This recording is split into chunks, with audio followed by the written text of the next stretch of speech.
Hi everyone, so today I would like to explain Part 5 Assessing Language Skills, Chapter 20 Language Assessment Principles and Issues from Teaching by Principles book by Douglas Brown. So let's get started. First, about defining test and assessment. Test is a method of measuring a person's ability or knowledge in a given domain with an emphasis on the concept of method and measuring. Assessment, on the other hand, is an ongoing process that encompasses a much wider domain. And assessment has 2 points, uh, informal assessment and formal assessment. Informal assessment is incidental, unplanned comments and responses like nice job, did you say can or can't, and many more. And then for the formal assessment, includes exercises or procedures specifically designed to tap into a storehouse of skills and knowledge. And then principles of language assessment.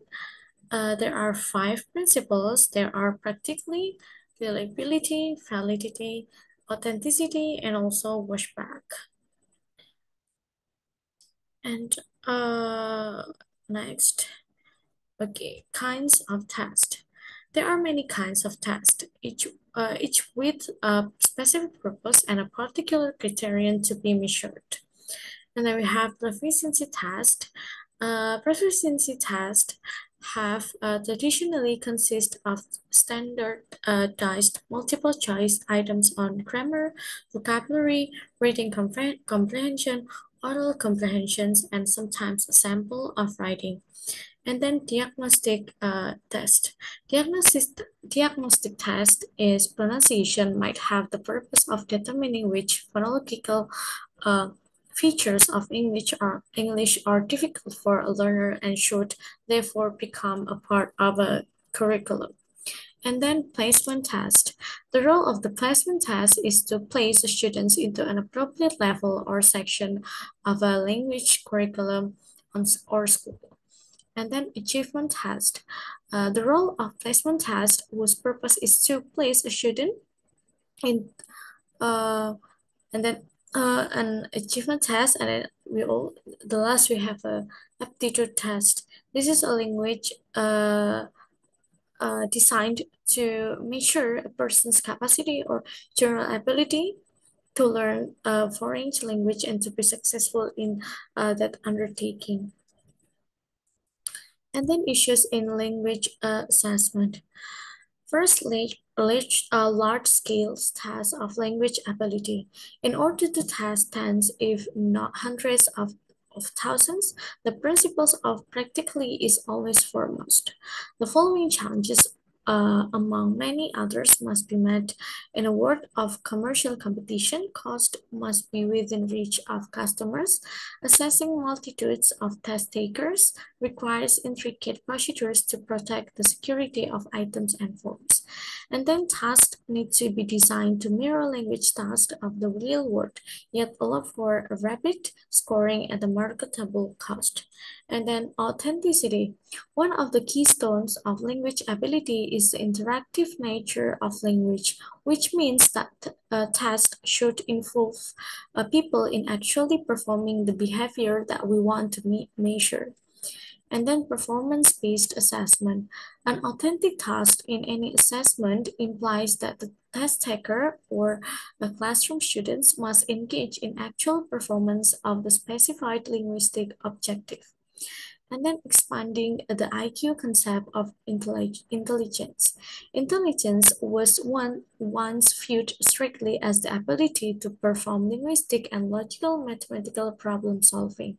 This IQ concept of intelligence has for decades permeated educational contexts worldwide. And then alternative in classroom-based assessment. Okay, so in alternative in classroom-based assessment, we have a traditional test and also the alternative over the traditional one. Okay, so one shot standard test exam, the alternative is continuous long-term assessment, and then timed multiple choice format The alternative is untimed free response format, and then the contextualized test item, and then the alternative is contextualized task, and so on. And then we have the social turn and language assessment. A further implication of the social turn in language testing involves direct attention to the consequence of test, which may also be seen as washback, but usually on a larger scale than classroom instruction alone. And then critical language assessment.